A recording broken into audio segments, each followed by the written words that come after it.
اس طرح کی جو مجالس منعقد کی جاتی ہیں اس کے تو بہت سارے مقاصد ہوتے ہیں، لیکن بنیادی مقاصد 3 ہوتے ہیں جن کے لیے اس قبیل کی مجالس کا انعقاد ہوتا ہے۔ سب سے پہلے ایصال ثواب مقصود ہوتا ہے، جس کے لیے آپ اور آج میں جمع ہیں۔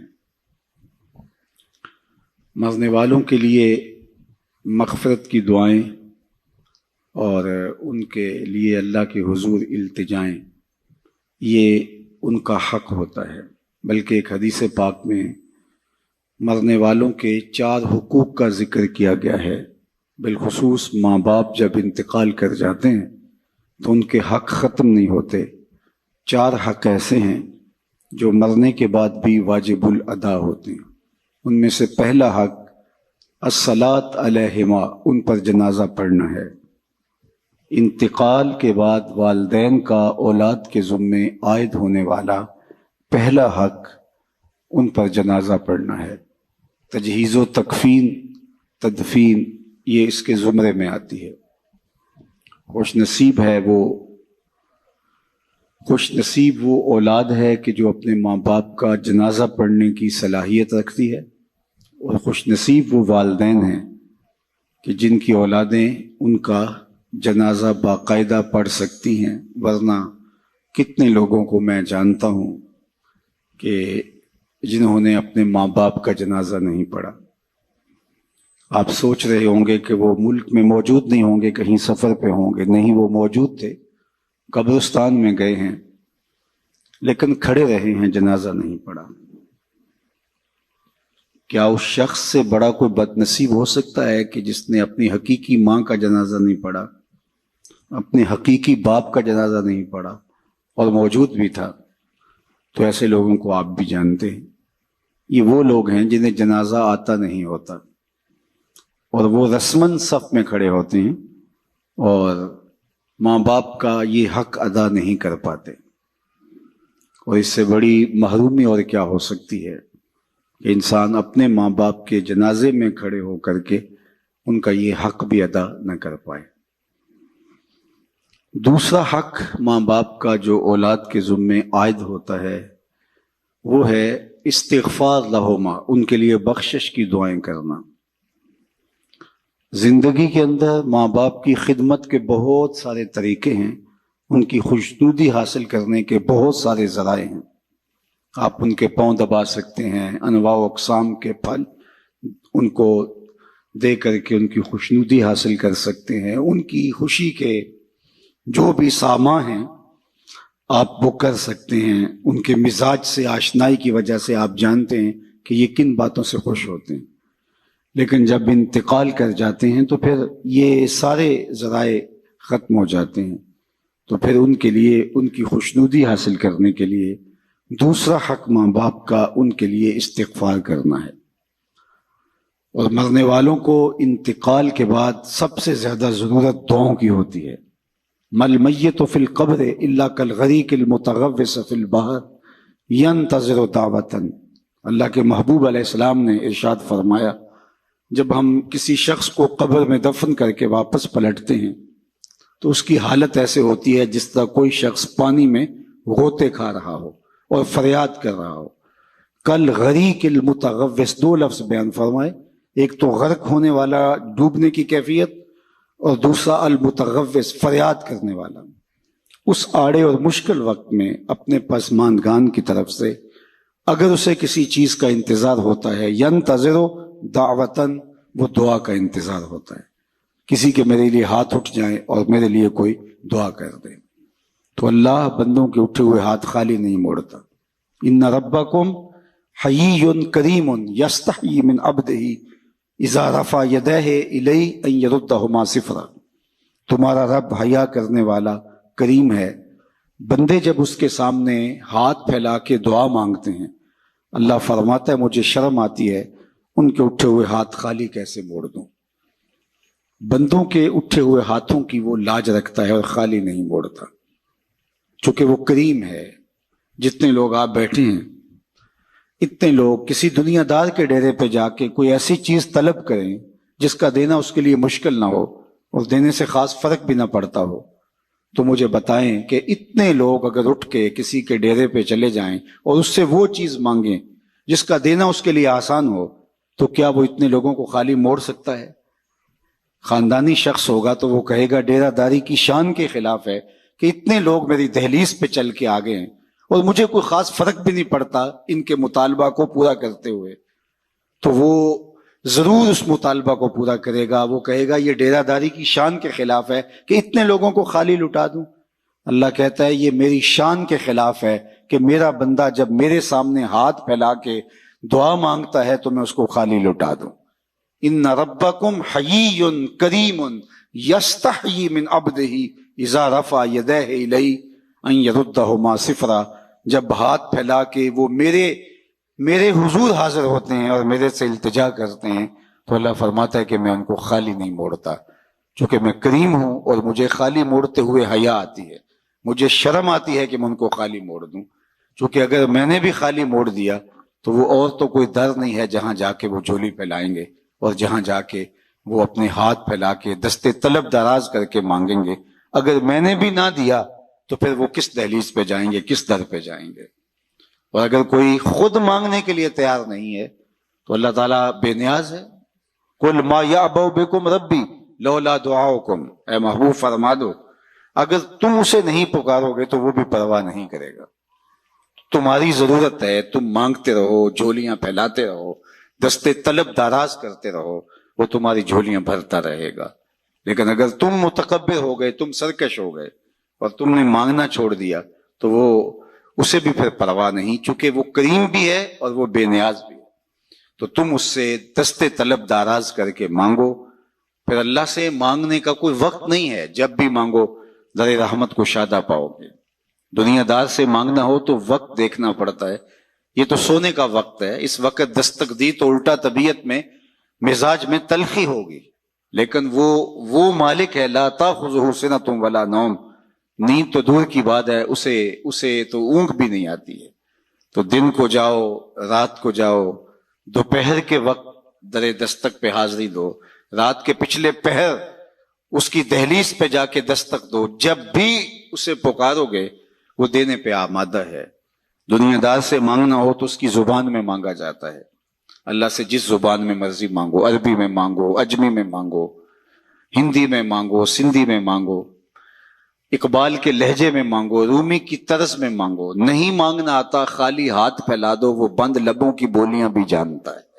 مانگو تو صحیح، دستے طلب دراز تو کرو، ہاتھ تو پھیلاؤ۔ بت کے سامنے ہاتھ جوڑ کے زلیخا کہہ رہی تھی یا صنمی یا صنمی، اے میرے بت مجھے بچھڑا ہوا یوسف ملا دے۔ پتھر کا مادو بلا اس کی فریاد کیا سنتا، لیکن اس کا اعتقاد تھا، وہ سر شام بت کے آگے بیٹھ جاتی اور یوسف کے ملنے کی التجائیں کرتی، یا صنمی یا صنمی۔ عمر بیت گئی، نہ اس کا جذبہ کم پڑتا ہے اور نہ یوسف مل رہے ہیں۔ ایک دن رات کا پچھلا پہر تھا اور بت کے آگے ہاتھ جوڑے کھڑی تھی اور یا صنمی کا وظیفہ پڑھ رہی تھی کہ اچانک نیند کا جھٹکا آ گیا، زباں بل کھا گئی۔ یا صنمی پکارتے پکارتے کہنے لگی یا سمادی یا سمادی۔ آواز آئی جبریل یوسف کے گھوڑے کا رخ موڑ دے، بچھڑی ہوئی کو یوسف ملا دے۔ یا اللہ تجھے تو نہیں پکار رہی ہے، تو بت کو پکار رہی ہے، زباں بل کھا گئی ہے۔ یا صنمی کی بجائے یا سمادی کے لفظ زباں پہ آ گئے۔ کہا جبریل جیسے بھی اس کے لبوں پہ میرا نام تو آیا ہے، اگر میں نے بھی نہ دیا میرے اور بت میں فرق کیا ہوا؟ کوئی پکارے تو صحیح، کوئی دستے طلب دراز تو کرے، کوئی مانگے تو صحیح، ہاتھ تو پھیلائے اس کی چوکھٹ پہ۔ وہ کریم ہے، 70 پیار کرنے والا ہے، تو اگر اس کی دہلیز پہ مانگیں تو وہ بندوں کی طلب سے سوا دیتا ہے، ضرورت سے زیادہ عطا کرتا ہے۔ تو پہلا مقصد اس کے حضور بخشش و غفران طلب کرنا ہے، اللہ کے حضور عرض کرنا ہے کہ مالک غفران و رحمت کے پردوں میں ہماری ماں کو ڈھانپ لے۔ یہ پہلا مقصد ہے آج کے اس اجتماع کے انعقاد کا۔ اور یہ بات ذہن میں رکھیں، جس طرح ماں باپ کی دعائیں اولاد کے حق میں قبول ہوتی ہیں، اس طرح اولاد کی دعائیں بھی ماں باپ کے حق میں قبول ہوتی ہیں۔ جب ماں باپ کے لیے اولاد دعا مانگتی ہے تو وہ خلوص ہوتا ہے اس دعا کے اندر. میں نے کتب تصوف میں پڑھا اور ایک حدیث اس کی تائید میں بھی مل گئی. جس شخص نے روزانہ معمول بنا لیا کہ اپنے ماں باپ کے لیے اہتمام سے دعا کرتا ہے، ساری زندگی اس کے رزق میں بے برکتی نہیں آ سکتی. یہ آسان سا نسخہ ہے. ماں باپ زندہ ہیں تب بھی، ماں باپ انتقال کر گئے ہیں تب بھی. روزانہ ایک وقت متعین کر لیں اور خاص طور پہ ان کے لیے دعا کریں. ویسے تو جو صالح پاکیزہ اولاد ہوگی، 5 گانا نماز کی عادی اولاد ہوگی، وہ اہتمام سے نہ بھی کرے تو دن میں کتنی مرتبہ اللہ کے حضور عرض کرتی ہے ربنا اغفر لی ولوالدی، اللہ مجھے بھی بخش دے، میرے ماں باپ کی بھی مغفرت فرما دے. تو خوش نصیب ماں باپ کے لیے دعاؤں کے سلسلے ہوتے ہیں. تو ماں باپ کے لیے دعاؤں کا سلسلہ جاری رکھنا یہ خوش نصیب اولاد کا مقصوم ہوتا ہے. اوروں سے دعا کروانا آپ کو اس لیے بلایا گیا ہے نا کہ اتنے لوگوں کے ہاتھ اٹھیں گے، کتنے نیک بوڑھے بزرگ سفید ریش لوگ، نیک سادات کتنے لوگ ہیں، تو اللہ کسی کی قبول کر لے. تو اوروں سے دعا کروانا. حضرت ابو ہریرہ رضی اللہ تعالیٰ عنہ کہا کرتے تھے اللہم اغفر لأبی ہریرہ ولأمی ولمن استغفر لہما، اے اللہ ابو ہریرہ کو بخش دے، ابو ہریرہ کی ماں کو بخش دے، اور جو ہم دونوں کے لیے بخشش کی دعا کرے اسے بھی بخش دے. حضرت محمد بن سیرین جلیل القدر تابعی ہیں، وہ جب بھی کبھی زندگی میں دعا مانگتے تھے تو یہ دعا ضرور ساتھ مانگتے، اللہ ابو ہریرہ اور ان کی ماں کی مغفرت فرما. تو کسی نے ان کو کہا کہ آپ کو کوئی خاص ہمدردی ہے، کوئی تعلق خاص ہے ان کے ساتھ؟ تو فرمایا کہ ہاں وہ تو سب کو ہی ہے، لیکن میں اصل ان کی دعا کا خود مصداق بننا چاہتا ہوں. چونکہ انہوں نے کہا تھا اے اللہ ابو ہریرہ کو بخش دے، ابو ہریرہ کی ماں کو بخش دے، اور جو ہم دونوں کے لیے بخشش کی دعا کرے اس کو بھی بخش دے. تو میں ان کے لیے دعا کرے کہ اپنی بخشش کا سامان کر رہا. تو اپنے ماں باپ کے لیے دعاؤں کے سلسلے کو کبھی بھی ٹوٹنے نہیں دینا چاہیے. والدین کے لیے کثرت سے دعا، اللہ اکبر، یہ اپنے باطن کی بہتری کا ذریعہ بنتی ہے اور رزق میں اضافے کا سبب بنتی ہے. اور خوش نصیب اولاد ماں باپ کے لیے دعا کو کبھی بھی ترک نہیں کرتے اور لوگوں سے بھی کہتے ہیں کہ میرے ماں باپ کے لیے مغفرت کی دعا کریں. حضرت ابو ہریرہ فرمایا کرتے تھے کوئی ہے جو مسجد اشار میں 2 رکعت پڑھے اور میری ماں کی مغفرت کی دعا کرے. تو غفران و بخشش کی دعاؤں کا سلسلہ یہ پہلا مقصد ہے آج کے اس اجتماع کا اور اس قبیل کے منعقدہ اجتماعات کا. دوسرا مقصد پسماندگان سے اظہار تعزیت کرنا ہے. گھر بیٹھے بھی ہم دعا کر سکتے تھے، لیکن یہاں آ کے دعا کرنے کا مقصد مرحوم کے یا مرحومہ کے پسماندگان سے اظہار محبت ہے، جس کے لیے ہم یہاں آتے ہیں اور دعا کرتے ہیں. اور یہ حضور کے عمل سے، سنت سے ثابت ہے کہ حضور مائز ابن مالک اسلمی کے گھر گئے ہیں جب ان کا انتقال ہوا، اور آقا کریم نے جا کر کے کہا استغفروا لمائز، مائز کے لیے بخشش کی دعا کرو. حالانکہ جب ان کا جنازہ اٹھا تو وہ ایک سلسلے میں مؤخوذ ہوئے، پھر حد جاری کی گئی. تو آقا کریم نے فرمایا تھا کہ میرے مائز نے ایسی سچی توبہ کی ہے اگر روئے زمین کے تمام لوگوں میں تقسیم کر دی جائے اہل ایمان میں، لکفاہم، سب کی مغفرت ہو جائے. یعنی ان کی توبہ کو اوروں میں بانٹا جائے تو وہ بھی بخشے جائیں. تو ان کے گھر حضور آ کے پھر دعا کیوں کرتے ہیں جبکہ حضور فرما چکے ہیں؟ اور یہ بھی فرمایا کہ وہ جنت کی نہروں میں غوطے لے رہا ہے، جنت کی نہروں کے اندر وہ کلکاریاں لے رہا ہے، جنت کی نہروں میں نہا رہا ہے. تو پھر حضور ان کے گھر میں کیوں آئے؟ گھر میں اس لیے آئے کہ پسماندگان کی ڈھارس بندھائیں. اور جس گھر میں حضور آئے ہوں گے وہاں کوئی دکھ رہا ہوگا. وہ کیا کسی نے کہا یہ الگ بات ہے تم آئے ہو تو کوئی نہیں، ورنہ درد تو یہاں ہزار رہتے ہیں. تیسرا مقصد جو ہے وہ ہمارا دوسرا مقصد پسماندگان کے ساتھ تعلق کو نبھانا ہے. یعنی یہ تینوں مقاصد جو چیدہ میں نے عرض کیے، تینوں مقاصد 3 اشخاص سے جڑے ہیں. پہلا مرنے والے کی ذات سے، دوسرا پسماندگان سے، اور تیسرا ہمارے اپنے وجود سے.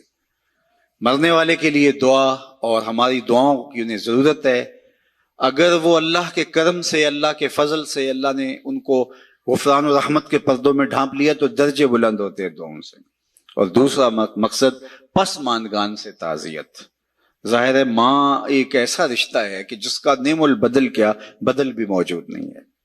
انسان زندگی کے جس مرحلے میں بھی چلا جائے ماں کی کمی کو شدت کے ساتھ محسوس کرتا ہے. ابھی ہم اندر بیٹھے تھے تو یہاں سے کوئی شعر پڑھ رہا تھا تو آواز جا رہی تھی کہ ماں کی وفائیں جب حضور یاد کر کے رو پڑتے ہیں تو پھر ہم اپنی ماں کے لیے اپنے دل کے اندر کیا جذبات. کچھ اس مفہوم کا شعر تھا اور وہ ایک باقاعدہ واقعہ موجود ہے. اللہ کے محبوب علیہ السلام باقاعدہ اپنی ماں کو یاد کرتے ہیں. الحاویل الفتاوی کے اندر امام سیوطی نے بڑی تفصیلی کہانی لکھی ہے کہ ایک دن حضور مکے سے ہجرت فرما کے جب مدینہ تشریف لائے تو ایک دن مسجد نبوی میں نماز پڑھانے کے لیے اللہ کے محبوب تشریف لے گئے.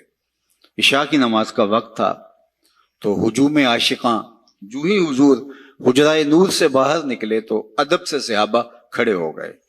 بس یہ لمحے حضور علیہ السلام کی آنکھوں کے سامنے آئے تو آنکھیں چھلکنے لگی اور پھر حضور علیہ السلام نے ایک ٹھنڈی آہ بھری اور ایک جملہ ارشاد کیا، لو ادرکت والدی او احدہما، کاش آج میرے ماں باپ زندہ ہوتے یا کم از کم میری ماں ہی زندہ ہوتی. انسان نے مشکل وقت دیکھا ہو، بعد میں خوشحالیاں آ جائے یا اور زیادہ خوشحالیاں اللہ عطا کر دے تو انسان آرزو کرتا ہے.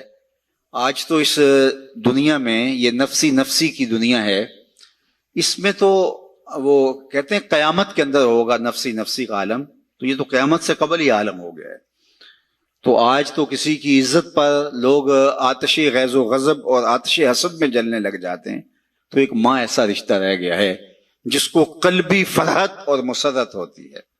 اب آقا کریم علیہ السلام کا معاملہ آپ جانتے ہیں کہ پیدا ہونے سے قبل باپ کا انتقال ہو گیا. 6 سال کی عمر تھی کہ اپنی والدہ کے ہمراہ حضور مدینہ المنورہ میں پہنچے حضرت عبداللہ کی قبر کی زیارت کے لیے.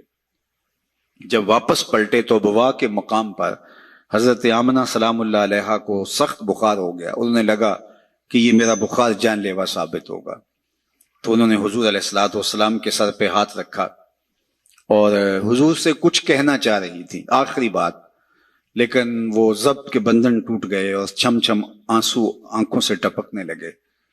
تو حضرت آمنہ نے جو جملے کہے علماء نے سیرت کی کتابوں میں موجود ہے. سیرت کی سب سے پہلی کتاب جو ہے وہ ابن حشام کے اندر یہ لفظ موجود ہیں کہ حضرت آمنہ بمشکل چند جملے ادا کر پائیں اور وہ یہ تھے کہ بیٹا ہر نئی چیز سے پرانا ہو جانا ہے، ہر باقی نے فنا ہو جانا ہے، میں بھی جا رہی ہوں. وہ ذکر باق و ولد تو توہرا، لیکن میرا ذکر نہیں مٹے گا اس لیے کہ تیرے جیسا ستھرا بیٹا چھوڑ کے جا رہی ہوں.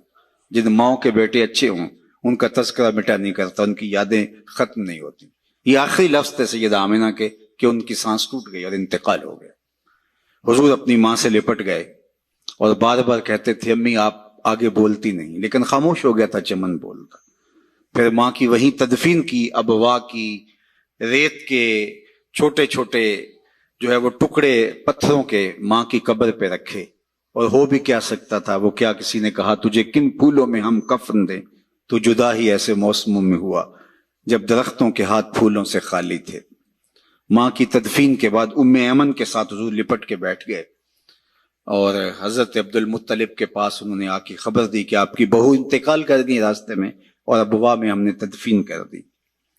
ابن حشام نے لکھا ہے کہ حضور کو آغوش میں سمیٹ کر حضرت عبد المطلب بہت روئے اور ام ایمن سے ہی کہا کہ میرے بیٹے کا تم نے بہت خیال رکھنا ہے.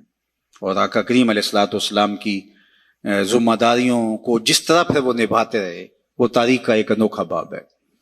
اور حضرت ام ایمن نے جس طرح ڈیوٹی سر انجام دی، حضور علیہ السلام فرمایا کرتے تھے ام ایمن میری ماں کے بعد میری ماں ہے. پھر حضرت عبد المطلب کا بھی انتقال ہو گیا 2 سال کے بعد. اس وقت حضور علیہ السلام کی عمر 8 برس تھی.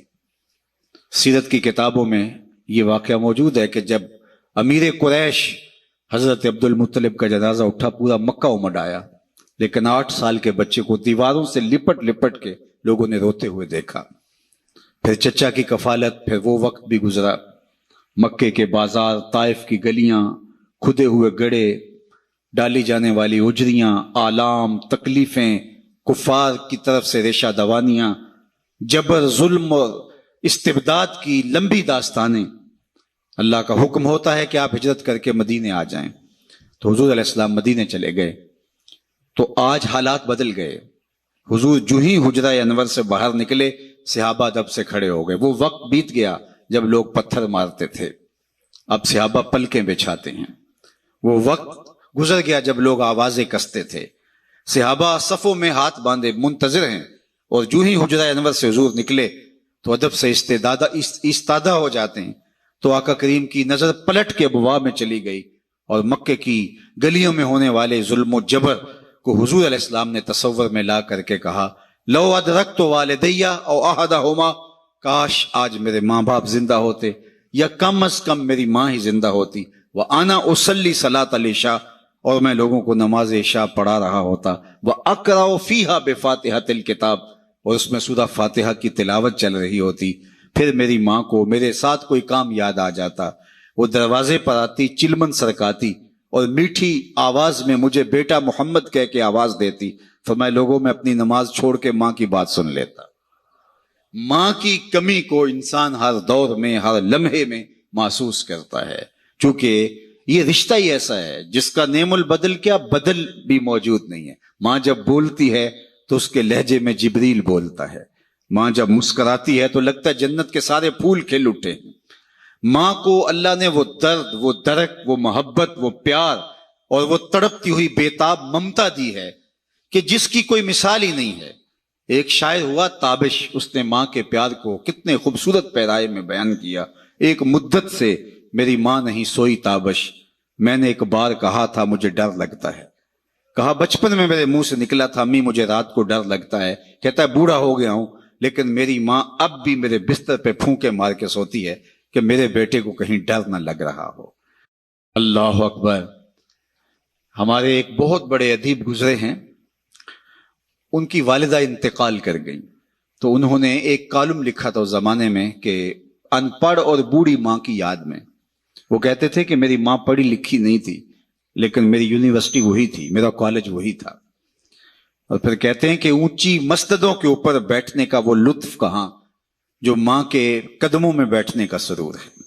عالی نصب ہوٹلوں میں کھانا کھانے کا لطف کہاں جو چولہے پر بیٹھ کے ماں کے ہاتھوں سے پکی ہوئی چپاتیاں کھانے میں ملتا ہے. عالی جناب، حضرت صاحب، کیا کیا لقب دیے جاتے ہیں، نقیب حضرات اٹھا کے کہاں سے کہاں تک لے جاتے ہیں، لیکن ان لفظوں میں وہ چاشنی کہاں جو ماں کی زبان سے اوئے مٹھو اور اوئے ببلو میں رکھی گئی ہے. ماں جب پیار سے بیٹے کو دیکھ رہی ہوتی ہے لگتا ہے آسمان سے رحمتیں اتر رہی ہیں. اللہ نے اس کو وہ پیار دیا. میں اپنے دوستوں کو کہتا ہوں یہ آج کل سڑکوں کے کناروں پر بڑے بڑے ترازو نصب کر دیے گئے ہیں، پورا کنٹینر تول لیا جاتا ہے. تو میں نے کہا آج تک کوئی ایسا ترازو ایجاد نہیں ہوا جس پر ماں کے پیار کو بھی تولا جا سکے. اللہ نے اس کو وہ محبت دی، وہ پیار دیا، وہ درک دیا، وہ درد دیا، اس کے اندر وہ احساس کی کائنات آباد کر دی جسے ممتا کے نام سے پکارا جاتا ہے. نعم البدل کیا بدل بھی موجود نہیں. اللہ نے ماں کے روپ کے اندر اللہ اکبر وہ پیار رکھا ہے. ماں جب پیار سے ہاتھ اٹھا دے تو عرش سے بیٹے کے حصے کی دعائیں کھینچ کے لے آتی ہے. اور لازمی نہیں ہے کہ ماں رابعہ بصریہ ہو تو پھر ہی اس کی دعا قبول ہوتی ہے. لیپا پوتی کرتی ہوئی ماں اپنے گارے سے بھرے ہوئے ہاتھ بھی اٹھا دے اللہ ان کو بھی خالی نہیں موڑتا. اللہ جل شانہ نے ماں کے سینے کے اندر اولاد کے لیے اتنا پیار رکھا ہے. اگر آپ کی توجہ ہو تو میں آپ سے کہنا چاہوں گا کہ ماں اولاد سے اتنا پیار کیوں کرتی ہے، دکھ جھیل لیتی ہے. غریب مائیں تو لوگوں کے گھروں کے برتن مانجنے سے بھی گریز نہیں کرتی. شہر میں آ کر پڑھنے والوں بھول گئے ہو کس کی ماں نے کتنا زیور بیچا تھا. مائیں کن کن مشکلوں سے گزر کے اولاد کی تربیت کرتی ہیں، غلامیاں قبول کر لیتی ہیں. ماؤں کی کہانیاں دل آویز ہیں اگر اس عنوان سے بات چلے. لیکن میں آپ سے پوچھتا ہوں کہ ماں کو اولاد سے اتنا پیار کیوں ہے؟ تو آپ سب کا ایک جواب ہوگا، اس لیے کہ اولاد کو ماں نے جنم دیا ہے. تو جس ماں نے اولاد کو جنم دیا وہ اتنا پیار کرتی ہے تو جس رب نے خلق کیا وہ کتنا پیار کرتا ہوگا. جنم دینے والی کا پیار کسی ترازو پہ نہیں تولا جا سکتا، اور جس نے دست قدرت سے بنایا ہے. یا ایھا الانسان ما غرک بربک الکریم الذی خلقک فسواک فعدلک فی ای صورۃ ما شاء رکبک. ماں کی دہلیز چھوڑ کے بچہ بھاگ جائے، آوارہ مزاج بچہ تو ماں کہتی ہے پتر آجا، اتنی ٹھنڈی چھاؤں کہیں نہیں ملے گی، پلٹ کے آجا، میری باہیں تیرے لیے کھلی ہیں۔ اور مالک کی دہلیز چھوڑ کے جب سرکش انسان بھاگتا ہے تو اس کی رحمتیں آواز دیتی ہیں، یا ایھا الانسان ما غرک بربک الکریم، او بھاگے ہوئے انسان آجا پلٹ کے، تیرا رب بڑا ہی کریم ہے۔ مجھے بتاؤ کوئی بھاگے ہوئے کو یوں بھی آواز دیتا ہے؟ کبھی مجرم کا پولیس کو تعاقب کرتے آپ نے دیکھا ہوگا، سخت گیر استاد کو بدتمیز طالب علم کے پیچھے دوڑتے دیکھا ہوگا، لیکن یہاں پیار کا انوکھا اسلوب ہے، دل آویز کہانی ہے، جو سرکش ہے، باغی ہے، متمرد ہے، مالک کی دہلیز چھوڑ کے بھاگ رہا ہے، اس کو مالک کی رحمتیں آواز دے رہی ہیں، یا ایھا الانسان ما غرک بربک الکریم، آجا پلٹ کے، تیرا رب بڑا ہی کریم ہے۔ ساری دنیا کا شہد نچوڑ دو تو اتنی مٹھاس نہیں ملے گی جتنی ان لفظوں سے ٹپک رہی ہے۔ ما غرک، ما میں عموم ہے، اس چیز کا نام تو بتا جس نے رب سے تجھے دور کر دیا۔ دولت، حسن، جوانی، اقتدار، یہ کیا ہے جو تیرے پاس مستقل رہنے والا ہے؟ آج ہے کل نہیں، آج جوانی ہے، آج تیری چوڑی چھاتی، کڑیل بازو، لیکن کل کچھ بھی نہیں ہوگا۔ کل ایک گلاس پینے کے لیے بھی جو ہے وہ تجھے ساری توانائی صرف کرنی پڑے گی۔ اقتدار آج ہے کل نہیں ہے، دولت آج ہے کل نہیں، یہ ڈھلتی چھاؤں ہے۔ تو کس ورطے پہ، کس بل بوتے پہ تو مالک کی دہلیز چھوڑ گیا ہے؟ ما غرک، کس چیز نے تجھے مغرور کر دیا؟ بربک الکریم۔ اچھا رب کہنا ہی کافی تھا، لیکن صفت کریم لگائی۔ وہ رب جو کریم ہے، 70 ماؤں کی زندگی بھر کی محبت ایک طرف، مالک کا محبت کی نظر سے ایک بار دیکھ لینا ایک طرف، تو کہا وہ کریم رب۔ پھر آگے بڑھ کے کہا الذی خلقک، دیکھ تیرا اس کا رشتہ کتنا گوڑا ہے، وہ تیرا خالق لگتا ہے، اس نے تجھے تخلیق کیا ہے، دست قدرت سے بنایا ہے، ماں نے پیدا نہیں کیا، جنم دیا ہے، اور اس کے پیار کا ٹھکانہ نہیں ہے۔ سمندر کی پاتال تک تو کوئی پہنچ گیا ہوگا، لیکن ماں کے پیار کا ٹھکانہ آج تک کسی کو نہیں ملا۔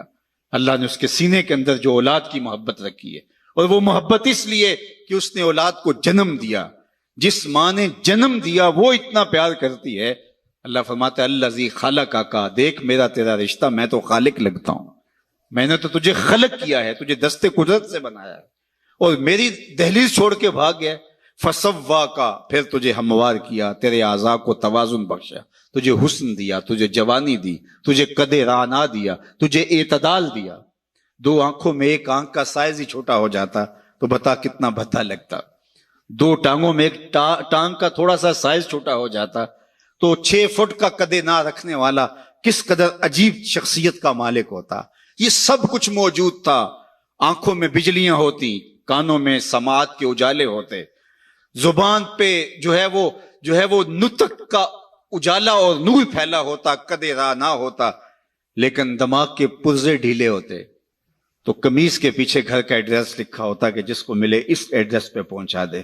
انسان تجھے میں نے توازن بخشا ہے، فسواک فعدلک، تجھے اعتدال دیا ہے، تجھے حسن بھی دیا، تجھے جوانی بھی دی، تجھے جمال بھی دیا، لیکن تجھے توازن اور اعتدال بھی دیا۔ اللہ اکبر، یہ ہے تیرا رب، آجا پلٹ کے، آنا تو نے ہے ہی۔ پھر جو لوگ کندھے پہ اٹھا کے لائیں گے، اچھا نہیں اپنے قدموں سے چل کے آجا، بھاگ تو سکتا نہیں ہے، آنا تو نے پھر میری دہلیز پہ ہے، لیکن پھر لوگ اٹھا کے لائیں گے، پھر منہ ڈھانپ کے آتا پھرے گا، اچھا نہیں کھلے منہ سے آجا، میری رحمتیں تجھے بڑھ کے استقبال کرنا چاہتی ہیں۔ میرا بندہ میری طرف ایک بالشت آتا ہے تو فرمایا کہ میں اس کی طرف 1 ذرا آتا ہوں، 1 گز آتا ہوں، اور اگر میرا بندہ میری طرف 1 قدم آتا ہے میں 70 قدم آتا ہوں، اور اگر میرا بندہ میری طرف چل کے آتا ہے اتیتہ ہر والا، میری رحمتیں دوڑ کے استقبال کرتی ہیں اس کو۔ آج آجا، کل تو نے آنا ہی آنا ہے، کل لوگ اٹھا کے لائیں گے، بہتر اپنے قدموں سے خود چل کے آجا۔ یا ایھا الانسان ما غرک بربک الکریم الذی خلقک فسواک فعدلک فی ای صورت ما شاء رکبک۔ دیکھ کیسی سونی شکل دی ہے، کیسی صورت دی ہے، کیا جمال تجھے عطا کر دیا ہے، تجھے پتہ ہی نہیں تجھے کیا کیا جو ہے وہ نظم دیے ہیں، تیرے اندر کیا کیا سسٹم اس نے لگائے ہیں۔ میرے ایک دوست کے اندر، جو ایک دوست ہے، اس کے منہ کے اندر جو لعاب کی مقدار ہے، وہ جو مطلوبہ مقدار چاہیے اس سے کچھ کم پیدا ہوتی ہے، تو اس کو بولنے میں دقت ہے۔ مسئلہ کیا ہے جی؟ اس کا لعاب کی مقدار کچھ کم پیدا ہوتی ہے، دنیا کا امیر ترین شخص اوناسس، یہ ٹاپ 10 لوگ بنتے تو کسی زمانے میں یونان کا اوناسس، جس کا بہت بڑا کام تھا اور دنیا کے 10 لوگوں میں شامل تھا، تو اس کی آنکھ کے پپوٹے کام کرنا چھوڑ جاتے ہیں۔ یہ خود کار سسٹم ہے، ہم نے چونکہ کبھی اس کا بل نہیں دیا اس لیے ہمیں پتہ نہیں یہ کتنا بڑا نظم لگا ہوا ہے، ادھر سے تنکا اڑا ادھر سے آنکھ بند ہو گئی، یہ خود کار نظام ہے اللہ نے جو رکھا ہوا ہے، تو اس کے پپوٹے کام کرنا چھوڑ جاتے ہیں۔ ڈاکٹر سلوشن ٹیپ لگا کے اس کی آنکھیں بند کرتا ہے تو وہ سو جاتا ہے، اور پھر جب اس نے آنکھ کھولنی ہوتی ہے تو سلوشن ٹیپ لگا کے آنکھیں کھولتا ہے۔ تو کسی نے اوناسس سے پوچھا کہ تیری زندگی کی سب سے بڑی خواہش؟ اس نے کہا کاش میں اپنی آنکھیں اپنی مرضی سے کھول سکوں۔ تو کہا اس کے لیے تجھے دولت لگانی پڑے تو کتنی دولت جھونک سکتا ہے؟ اس نے کہا ساری دولت لگا دوں گا، کاش کہ میں اپنی آنکھیں تو اپنی مرضی سے کھول سکوں۔ ہم تو اپنی آنکھیں اپنی مرضی سے کھولتے، ہمارے اندر تنفس کا نظام ہے، انہضام کا سسٹم ہے، عضلاتی نظام ہے، اتنی کائنات ہے، ہم نے کبھی تفکر اور تدبر بھی نہیں کیا ہمارے مالک نے ہمیں کیا کیا دیا ہے۔ تو کہا کہ تجھے توازن دیا، تجھے اعتدال دیا، تجھے حسن دیا، تجھے شکل دی، بلکہ ایک آگے چل کے ایک دوسرے مقام پہ قرآن کہ ثم اماتہ فاقبرہ، اللہ تعالیٰ نے اس کو بھی بطور نعمت گنوایا کہ میرا شکر مان کہ میں نے تجھے موت دی، اگر تجھے موت ہی نہ دیتا بتا کیا کرتا؟ بڑھاپا آ گیا تھا، ارذ العمر آ گئی تھی، اڑ جاتا۔ اب وہی بچپن پلٹ کے دوبارہ بڑھاپے میں آ گیا۔ وَمَن نُعَمِّرْهُ نُنَكِّسُ فِي الْخَلْقِ، سورہ یاسین۔ ہم جب لمبی عمر دیتے ہیں تو پلٹ کے پھر وہ بچپنا لے آتے ہیں، دانت گر گئے، پھر سخت چیز میدے میں اتار نہیں سکتا، میدا کمزور ہو گیا، بولو براز پھر چارپائی کے اوپر، مشکل بن گئی، زندگی سے تنگ آ گیا۔ بچپنے میں بولو براز سب کو چارپائی کے اوپر ہوتا تھا تو ماں کے سینے میں ممتا رکھی ہوئی تھی، تو ماں اس ممتا کے تحت کبھی شکایت نہیں کرتی تھی۔ بیٹا معذور بھی ہو تو ماں کی زبان سے کبھی نہیں سنیں گے کہ اللہ میرے بیٹے کو پردہ دے دے، اور نہ ماں کے سامنے یہ بولنے کی کوئی جرت کر سکتا ہے۔ لیکن جب والدین بوڑھے ہو جاتے ہیں اور ڈاکٹر بھی جواب دے دیتے ہیں اور چارپائی پہ بولو براز مشقت بن جاتی ہے، تو اولاد پھر یہ تو ضرور کہتی ہے کہ دعا کرو اللہ ماں باپ کو پردہ دے دے، لیکن ماں باپ نے کبھی پردہ نہیں مانگا تھا اولاد کے لیے، چاہے جتنی بھی اذیت میں ہو۔ اللہ اکبر، وہ مشکل وقت آ گئی، یہ ارذل عمر ہے۔ پھر پلٹ کے بچپنا آ گیا، ایک گلاس پانی کے مانگنے کے لیے پوری توانائیاں صرف کرنی پڑتی ہیں، پھر آواز نکلتی ہے، پھر آنکھیں انتظار کرتی ہیں کوئی 2 گھونٹ پانی لے آئے، پھر وہ پانی پیش کرتا ہے، تو پھر پوری ہمت لگا کے اس پانی کو جو ہے وہ حلق سے نیچے اتارنا پڑتا ہے، کتنی مرتبہ سانسیں لینی پڑتی ہیں۔ اب گھر والے تنگ آ گئے، بابے کو اندر سے باہر برآمدے میں ڈال دیا کہ بچہ بابا کھانستا ہے اور بچے ڈسٹرب ہوتے ہیں، امتحان سر پہ ہیں، نوکر مقرر کر دیا۔ اب اتنی مشکل بن گئی کہ وہ کہتا ہے یا اللہ مجھے موت ہی دے دے۔ اللہ فرماتا ہے ثم اماتہ، ہمارا شکر مان کے ہم نے تجھے موت دی، اگر اس مرحلے میں ہم تجھے موت بھی نہ دیتے بتا کیا کرتا؟ پھنس گیا تھا نا، گھر والے بھی تنگ آ گئے، ان کے چہروں سے بیزاری کو تو محسوس کر لیتا۔ اب اس وقت اگر ہم تجھے موت نہ دیتے، سارے پیار اور ساری محبت کے باوجود تو کتنی مصیبت میں پھنس گیا تھا۔ اللہ کہتا ہے ثم اماتہ، شکر مان میرا کہ میں نے تجھے موت عطا کی۔ پھر آگے کیا فرمایا؟ فَأَقْبَرَ، بکری بھی تو مری تھی، گھسیٹ کے روڑی پہ ڈال دیا، جانور بھی تو مرے تھے، گھسیٹ کے گڑھے میں پھینک دیا، لیکن کہا نہیں ثم اماتہ فَأَقْبَرَ، جو ہی مرا دوبارہ پھر تو محبوب بن گیا۔ اب سارا شہر تیرا منہ دیکھنے آ رہا ہے، ذرا سوچ، تیرا منہ دکھانے کے قابل ہے؟ ساری زندگی اللہ کے حکموں کو توڑا، لیکن ایک دم پھر محبت جاگ پڑی، محبت آنسو بن کے بہنے لگی، زمانہ دور دور سے آنے لگا۔ پھر کہا کہ اب یہ شاہکار ہے میرا، اس کو یوں ہی نہیں پھینکنا جس طرح گدھے کو پھینکا تھا، بکری کو پھینکا تھا، کہا اس کو غسل دو، اس کے انگ انگ پہ خوشبو ملو، چٹے لباس کا کفن دو، اس کا جنازہ اٹھاؤ۔ ایک آدمی نہیں اٹھائے گا، ایک آدمی بھی تو اٹھا سکتا تھا، کہا نہیں 4 آدمی اٹھائیں، اور ان کو بھی کہا کہ کندھا بدلتے رہنا، اور پھر کہا تیز نہ چلنا میرے شاہکار کو جھٹکا نہ لگ جائے۔ کیا اعزاز ہے، کیا تکریم ہے، کیا پروٹوکول ہے۔ اب جنازہ آ گیا قبرستان کے اندر، امام کعبہ بھی ہو تو وہ پیچھے کھڑا ہوگا، جنازہ آگے ہوگا، وقت کا غوث بھی ہو تو پیچھے کھڑا ہوگا، اس کا جنازہ آگے ہوگا۔ یہ تیرا پروٹوکول ہے، یہ اعزاز ہے، یہ تیری تکریم ہے۔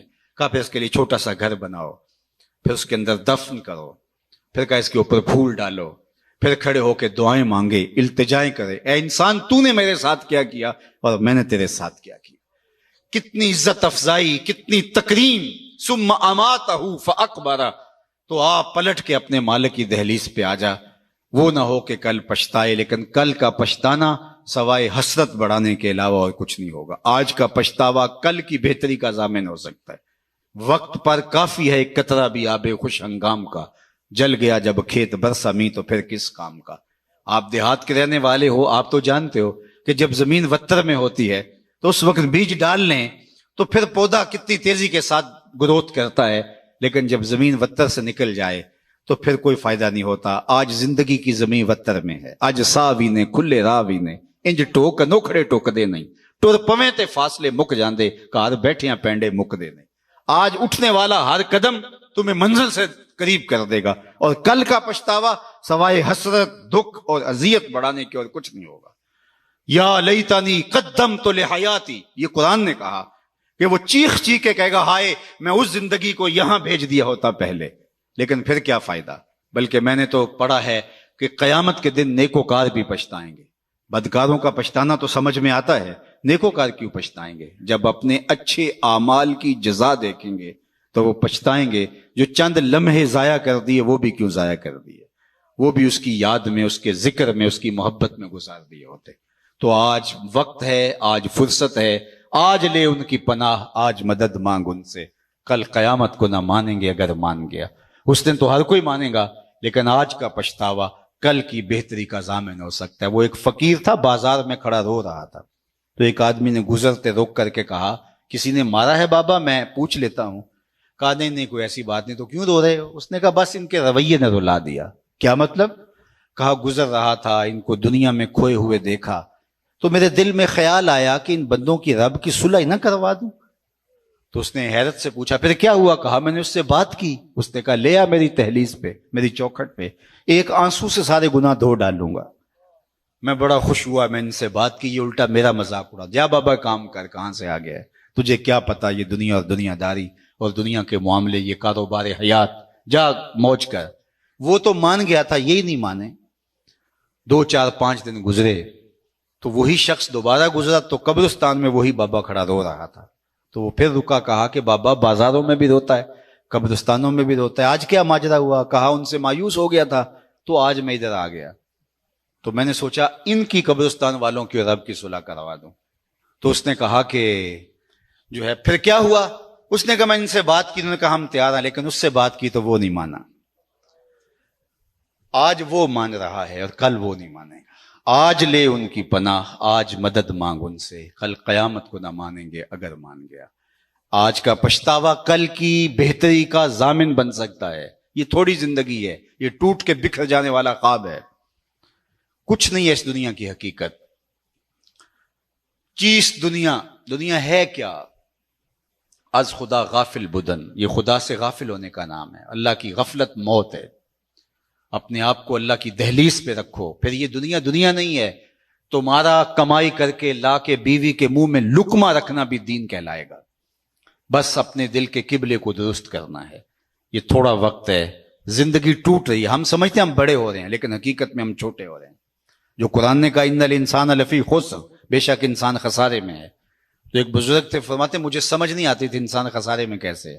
میں سمرقند کے بازار سے گزر رہا تھا اور ایک آدمی پھٹے کے اوپر رکھ کے برف بیچ رہا تھا اور ساتھ آواز لگا رہا تھا۔ آج کل تو یہ پاپڑ بیچنے والے بھی آواز لگاتے ہیں، تو وہ پھٹے کے اوپر برف رکھ کے بیچ رہا تھا اور آواز لگا رہا تھا، اور آواز کیا تھی؟ ارحموا ارحموا علی من یذوب راس مالہ، او گزرنے والو میرے پہ ترس کھاؤ، میں ایسا تاجر ہوں جس کا راس المال پگھلتا جا رہا ہے۔ چونکہ برف ایک ایسا سودا ہے جو گاہک کا انتظار نہیں کرتا۔ آپ کوئی اور چیز بیچتے ہیں، کپڑا بیچتے ہیں، ہو سکتا ہے کل دو آنے مہنگا ہو جائے۔ آپ پیٹرول بیچتے ہیں، آج نہیں بکری ہوئی، کل ہو سکتا ہے پڑا 10 روپے اوپر چلا جائے، آپ کروڑوں کے فائدے میں چلے جائیں، لیکن برف اگر مہنگی بھی ہو گئی تو کل برف ہی نہیں ہوگی۔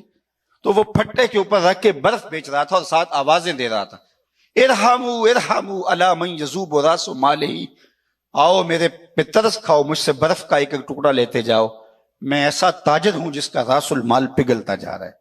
تو وہ کہتے ہیں میرے قدم رک گئے، اور میں نے اس کو کہا مجھے ان الانسان لفی خسر کا ترجمہ سمجھ میں آ گیا، جس طرح تیری برف پگھلتی جا رہی ہے میری زندگی پگھلتی جا رہی ہے، تیری برف قطرہ قطرہ پگھل رہی ہے اور میری زندگی سانس سانس پگھل رہی ہے، اور اگر تو اس برف کو ابھی بیچ لے اور اس کے بدلے میں درہم دینار غلہ پارچہ جات کچھ لے لے تو تجھے 4 آنے بچ جائیں گے، اور میں ان سانسوں کے بدلے درود پڑھ لوں، ان سانسوں کے بدلے قیام کر لوں، کسی دکھی کے سر پہ ہاتھ رکھ دوں، کسی ضرورت مند کے کام آ جاؤں، سجدہ کر لوں ان سانسوں کے بدلے، تو یہ میری سانسیں کام آ جائیں گی، ورنہ تو سو کے بھی گزر جائیں گی، آوارگی میں بھی گزر جائیں گی۔ تو یہ سانسوں کی گنتی سید علی المرتضیٰ رضی اللہ تعالیٰ عنہ فرماتے ہیں یہ موت کی طرف اٹھتے ہوئے قدم ہے تمہارے سانس۔ کبھی آپ اشارے پہ رکے ہوں تو وہاں گنتی الٹی چل رہی ہوتی ہے، 60 سے 50 سے 20 سے نیچے آ رہی ہوتی ہے، گنتی جب الٹی چلتی ہے تو بہت جلد 0 پہ آ جاتی ہے، اور جب 0 پہ آ جاتی ہے تو پھر رکا نہیں جاتا۔ اللہ اکبر، یہ 60 سے 70 سے 50 سے یہ ماہ و سال کی گنتی الٹی چل رہی ہے، ہم سمجھتے ہیں ہم بڑے ہو رہے ہیں لیکن چھوٹے ہو رہے ہیں، اور جب 0 پہ آئے تو اسی کا نام تو موت ہے، پھر کوئی روک نہیں پائے گا، کوئی طاقت نہیں ہے کہ اس کو روک سکے۔ تم بروج مشیدہ مضبوط قلعوں میں بھی چلے جاؤ تو وہاں بھی تمہیں موت اچک لے گی آ کے، اس سے رستگارا نہیں، اس سے چھٹکارا نہیں۔ اقبال نے کہا تھا موت ہے ہنگامہ آرا کلزم خاموش میں، ڈوب جاتے ہیں سفینے موج کی آغوش میں۔ موت تمہیں پکڑ لیتی ہے، موت تمہیں مضبوط جو ہے وہ قلعوں کے اندر بھی اچک کے لے جاتی ہے۔ ایک مفکر نے کہا تھا کہ اگر موت سے چھٹکارا ممکن ہوتا تو میں اپنی ماں کو نہ مرنے دیتا، میں جو ہے وہ اپنی ماں کو نہ مرنے دیتا، میرا سب سے بڑا جو ہے وہ عظیم رشتہ تھا اگر موت سے بچانا کسی کو ممکن ہوتا، لیکن موت جو ہے وہ بہنوں سے بھائی اٹھا کے لے جاتی ہے، موت بھائیوں سے بہنیں اٹھا کے لے دیتی، ماں باپ سے ان کے لال چھین لیتی ہیں اور اولادوں سے ماں باپ چھین لیتی ہے۔ تو موت سے تو چھٹکارا نہیں ہے، موت سے تو بھاگ نہیں سکتے، فرار اختیار نہیں کر سکتے، تو پھر آئیے زندگی ایسے گزاریں کہ مرنے کے بعد بھی ایک خوشگوار زندگی ہمارا استقبال کرے۔ پھر موت تحفۃ المومن بن جاتی ہے، جو اللہ کے محبوب نے فرمایا تحفۃ المومن الموت، پھر موت ایک بھیانک منظر نہیں رہتا، موت پھر مومن کے لیے تحفہ بن جاتی ہے۔ بلال حبشی رضی اللہ تعالیٰ عنہ کا آخری وقت آتا ہے تو ان کی زوجہ سراہنے بیٹھی اور سانس ٹوٹنے لگتی ہے تو وہ کہتے ہیں واہ حزن نہ ہو، ہائے افسوس میرا شوہر مجھ سے جدا ہو رہا ہے۔ تو بلال حبشی کی بھی سانسیں باقی تھی، آپ نے پلٹ کے کہا کیا بول رہی ہے؟ کہا آپ جدا ہو رہے ہیں تو یہ کہنا بنتا ہے میرا۔ کہا یہ نہ کہو بلکہ کہو وا تربا ہو غدن القا محمدن و اصحابہ، کہو مبارک ہو میں تو اپنے آقا محمد عربی سے ملنے کے لیے جا رہا ہوں۔ پھر موت تحفہ بن جاتی ہے۔ حضرت ابراہیم علیہ السلام کے پاس جب اللہ کا پیغام اسرائیل لے کر آتا ہے کہ میں روح قبض کرنے کے لیے آیا ہوں، تو حضرت اسرائیل کہتے ہیں عجیب بات ہے، رب مجھے اپنا خلیل بھی کہتا ہے، اور کبھی ایسا ہوا ہے کہ کوئی یار بھی یار کی موت چاہے؟ وہ مجھے اپنا خلیل کہتے ہیں گوڑے یار کو، وہ مجھے خلیل کہتا ہے اور پھر تجھے بھیج دیا قبضے روح کے لیے، کوئی یار بھی یار کی موت چاہتا ہے؟ کہا میں تو حکم کا پابند ہوں۔ واپس گئے اور کہا مالک تیرے خلیل کا تیرے نام یہ پیغام ہے۔ تو کہا پھر جا اور میرے خلیل کو جا کے میرا سلام دے، اور ساتھ کہنا کبھی ایسا بھی ہوا ہے یار کو بلائے اور یار ملنے نہ آئے؟ تو روح بے چین ہو گئی، کہا دیر نہ کر، جلدی قبض کر لے۔ تو جب زندگی اس کی منشا کے مطابق گزاری ہوگی پھر موت بھیانک منظر نامہ نہیں ہوگا۔ اللہم بالرفیق الاعلی، یہ میرے حضور کے آخری لفظ ہیں۔ اللہ اکبر، اختیار دیا جاتا ہے تو کہتے ہیں مالک میں تیرے حضور آنا چاہتا ہوں۔ تو پھر یہ جہاں بھی پھر وہ جہاں بھی بندہ مومن کا ہوتا ہے، ورنہ یہ جہاں بھی قید خانہ اور وہ جہاں بھی اذیتوں سے بھرا ہوا۔